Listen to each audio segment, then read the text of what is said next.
Labdien visiem! Kādu brīdi nāc bijis ēterā ar nevienu video.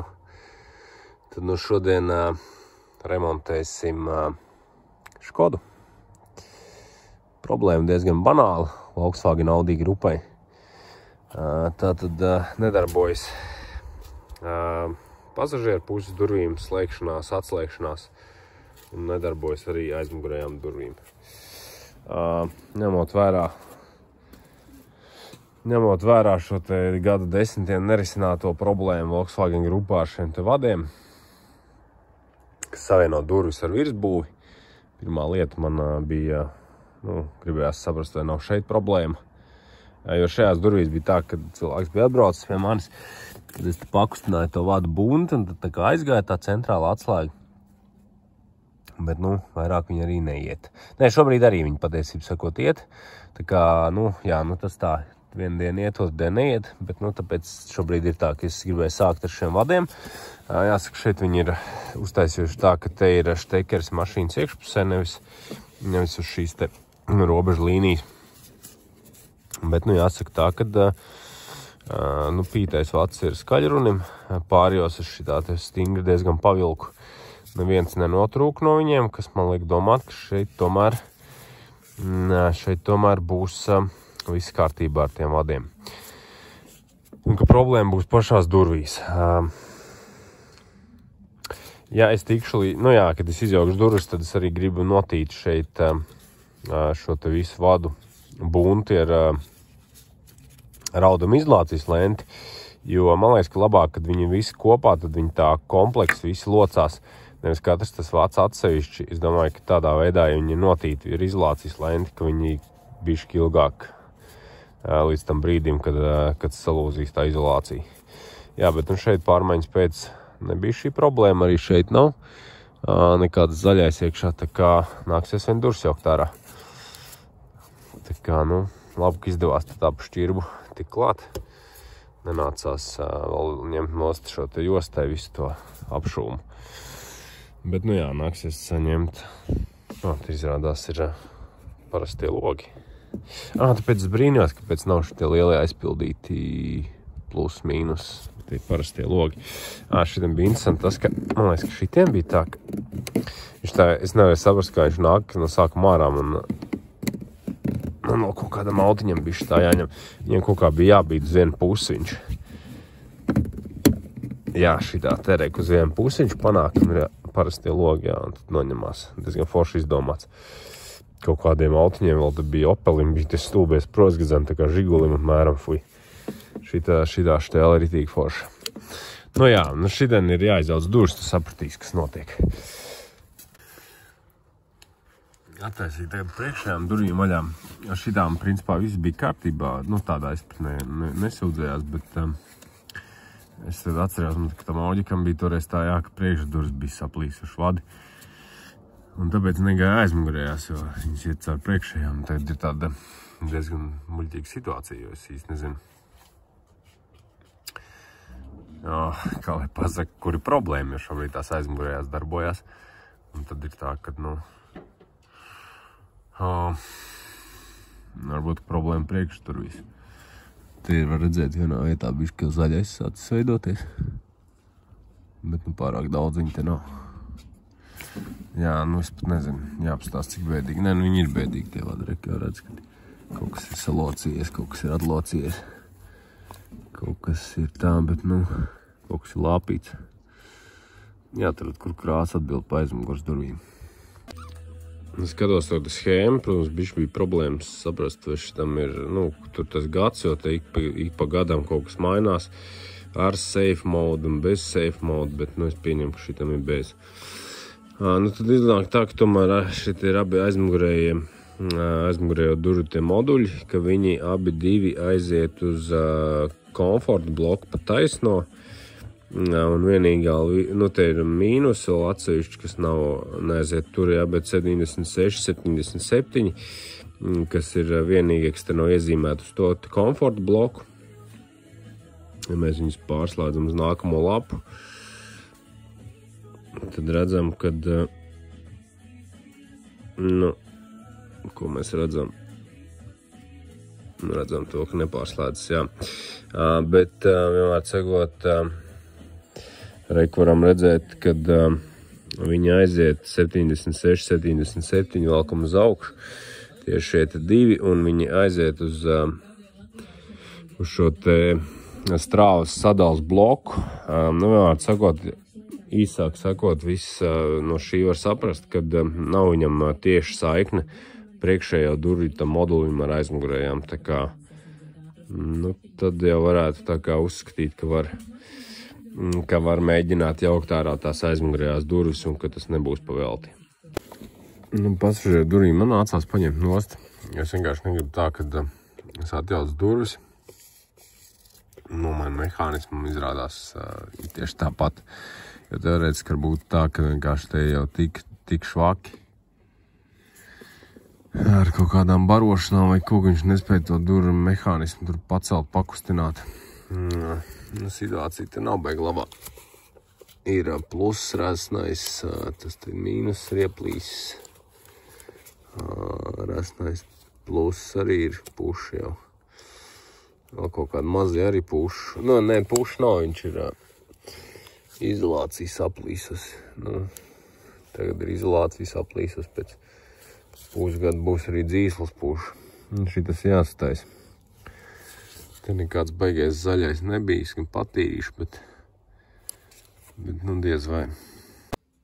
Tā durvis ir pajauktas. Jāsaka, baigi forši, ka te ir tāda veco laika sistēma, ka nav tā kā golfam, ka tā visu pannu jāņem tur nost, vai, golfam bija 5 pasātiem. Tur, man liekas, no kādiem 99. gada līdz 2007. nāca šitā stulbā sistēma. Un mēs nerunāsim pa 5. golfu, kam ir ārpus durvīm jāņem nost, un tad tur tas puspūšās durvis, pēc tam jāmēģina sastutēt atpakaļ. Šitien viss ir normāli, jā, ir lūciņi, kur iebāzt un izņemt to mehānismu, tik tālu viss ir normāli. Par pašu mehānismu. Man tas štepsels palika. Te nekāds tāds izteikts zaļais nav. Gan tās maz uz acu šķiet, ka daži kontakti tā kā bišķi platāki, bet, tas droši vien no leņķa atkarīgs vairāk. Pašu mehānismu. Jāstās, man, piemēram, man no pirmās paudzes Škoda Fabijas ir. Tā jau viņš izstās tāds pats arī ar to pašu zilo to štekeru vietu, bet viņiem, man liekas, atkal šī tāds nebija. Nebija atkal šī tāds, un es jau nezinu, vai tam ir nozīme, vai tam nav nozīme. Es interesi pēc varētu viņu pamēģināt mums uzlikt, pastīties, bet... Jā, interesanti, šitas ir tagad no šitās mašīnas. Šits ir no pirmās paudzes Fabijas, un reāli viņi ir pilnīgi vienādi, izņemot šīta detaļa nedaudz savādāk. Es domāju, ka tas ir varbūt domāts, lai var aizslēgt caur kaut kādu šito te caurumu durvis tā kā manuāli tajā brīdī, kad aķis nav, piemēram. Tā ir man tāda spekulācija, bet, es domāju, ka viņš ir tieši tik vienkārši vienāds, lai es viņu varētu uzlikt, mēs tagad pārbaudīt. Un tad jau izlemt, ko darīt ar šo. Jā, pēc tās Winterkārā pēc bildes viņam ir šitā detaļa vai nav. Iespējams jau, ka viņu var visu šito pārlikt, bet, to pēc tam skatīsies. Uzlikt to donoru mehānismu. Redzam, ka viss darbojās tā kā problēma mehānismā. Nezinu pat īsti, ko lai dara. Varētu kā pamēģināt atjaukt oriģinālo vaļā, pastīties, vai tur kaut kas ir. Varbūt tur tikai tie lodējumi šiteni. Vai arī ņemt jaunu ķīnieti, kas gan arī ir riskanti. Principā jā, grozies kā gribi. Vienā variantā ir risks, ka tu nesaliksi viņu čotka pareizi, vai tur kaut kas vēl būs izbildes vai kaut kas. Un otrā variantā ir risks, ka ķīnieši nav normāli uzražojuši. Tikai tāds koks ar 2 galiem sanāk. Tā izdevās. Tā lielā skāda ir šī te ogļu čupa, kas te ir tajā motoriņa iekšpusē, un caur viņiem plūst strāva, un vienmēr cikot, līdz ar to zūd motoram jauda. To visu smuku var iztīrīt, ogles tur vēl ir ļoti, ļoti daudz. Vienīgais vajag uzmanīties tajā brīdī, kad viņu jauc ārā, respektīvi, sanāk, tās oglītes ir aiz šejienes un var sabojāt, var salauzt viņus, viņš var sakot, bīdot viņu uz leju, viņus aizķerās aiz rotoru un var sabojāt. Bet, te visu izmazgā, šiten izskrāpē, teorētiski es daru tā, ka skočbraitos to kolektoru patīru, tad jau ir super. Tā, izstāstīšu, kā es beigās izdomāju, kā var izjaukt. Tad doma tāda ir man, kura man vismaz izdevās, tā kā es biju ieplānojis. Tātad es ņemu dremelā, ielieku baigi mazo urbīti, nezinu, kaut ko 0, cik, un aiz šīm te austiņām, tajā plasmas daļā bišķi ietais tādu padziļinājumu, lai būtu tā kā, kur aizķerties. Līdz ar to uztais abās pusēs tādu padziļinājumu, un tad es uztaisīju, paņēmu vienkārši bišķi tāds metāls, tāds salocīts, viņš kaut kāds ar rūdītais. Noasinājuši tātad to galu, un tad vienkārši, kāpēc viņu no skrūgrieza nevar, tāpēc, ka viņš metās skrūgriezes pret šo te, un beigās viņš paspruks un salocīs kaut ko. Bet šitā ir ideāli, paņem viņu aizliekšu tajā malā, kur nāk tas fiksators un loca vaļā, un diezgan smuki sanāca. Pat kaut kādas ausis atlika bišķi pāri, kuras pēc tam atlocīt atpakaļ. Vienā pusē vairāk, vienā mazāk, bet, katrā ziņā smuki. Forši. Droši vien, kad labi vien ka vajadzēja tagad it kā sataisīt to motoriņu mehānismu, tad bišķi, kā saka, pakustināja smadzenes un izdomāja, kā viņi tā smuki izjaukt. Tā lieta, vienmēr sakot, bet šito visu vajag darīt noteikti skrūspīlēs savādāk. Vienā brīdī, piemēram, ja skrūgriez to dara vai kaut kā tam līdzīgi pasprukst skrūgriezes rokā iekšā un tad reiz ar apbindēt roku staigāt un priecāties. Tā kā visas tās lietas vajag darīt tā, lai nav viņas rokās. Tā ar vadiem ir tā, kad pasažieru durvīm te bija pavisam izolācija pārplīsusi resnajam plusam, resnajam mīnusam. Skaļruņa vadām vienam bija nedaudz un vienam mazajam, bet viņi kaut kur tur tālāk bija uzmauts termotrubiņu. Tā kā viņi nav, no visas tās vadu daudzuma bojāt ir tikai 4, un tad ekonomiski izdevīgi šobrīd jaukt visu šo bunti, vilkt ārā no durvīm un mainīt tos vadus nav. Pataupīsim klientam naudu. Uzlikt termotruba līmi virsū tajās vietās, kur viņi bija bojāti, tātad tajā vietā viņš vairs tur nelocīsies, viņš locīsies kaut kur tālāk, un tas dod kaut kādu laika handikapu, kamēr atkal būs sabojājušies kaut kādi citi vadveši tie paši, jo tā izolācija ir ļoti, salīdzinoši cieta. Bet, kādam laikam pietiks. Jo šajā brīdī viņi, dēļ 4 vadiem jaukt visas tās durvis tagad ārā vilkt to bunti, tas nebūtu īsti pareizi. Ko vēl gribēju parādīt, lai tos pīnus izņemtu un uzlikt termotrubu, ir jādabū ārā katrs šis vadiņš atsevišķi no štekera. Un te ir tā, kad ir jāizbīd tas violetais fiksators. Viņš tā, ka pabīdās tādi 2 klīkšķi, bet viņš ir jāpārbīd tikai pa 1 klīkšķi, jo savādāk būs tā, kad te var redzēt, laikam jau diezko nevar redzēt, bet tur tā violetā daļa viņa izbīdās tad pa daudz atkal uz otru pusi un tik un tā nedabūs ārā to pinu. Un tad viņam liek tās adatiņas, ko es rādu, ko viņi atspiež tās kājiņas un izvalk pa vienam ārā. Protams, vajag safotografēt tajā brīdī, ka valklē pēc tam nav pārsteigumi. Tā, tas tā kā ir izdarīts, šitien aptīšu vēl izolācijas lēni, tad jau būs pavisam zolīdi.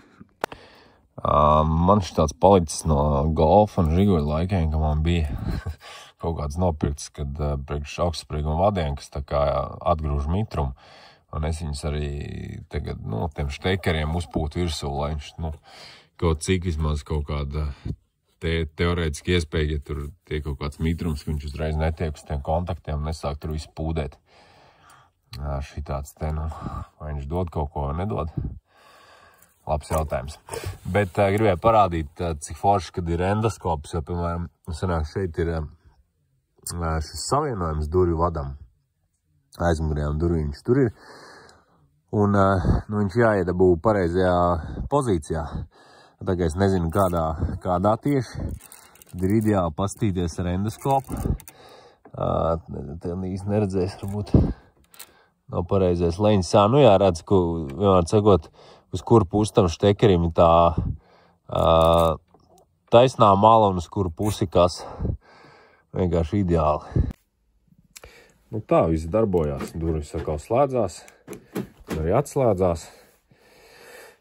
Droši vien, ka nav slikti, jā, kad izdevās saremontēt tos oriģinālos mehānismus. Kaut gan riska ziņā, es domāju, tas ir kaut kāds vienlīdzīgi, teiksim, vai ņemt ķīniešu vai šito te oriģinālu remontē vai, piemēram, no šrota. Nu, visos gadījumos var kaut kas nedarboties. Nu, tāpēc vajag pirms liek ap šivku un vispār jau vajag visu apstīties, vai viss, nu, no iekšpuses, no ārpuses, nu, viss, kā saka, darbojas, kā nāks.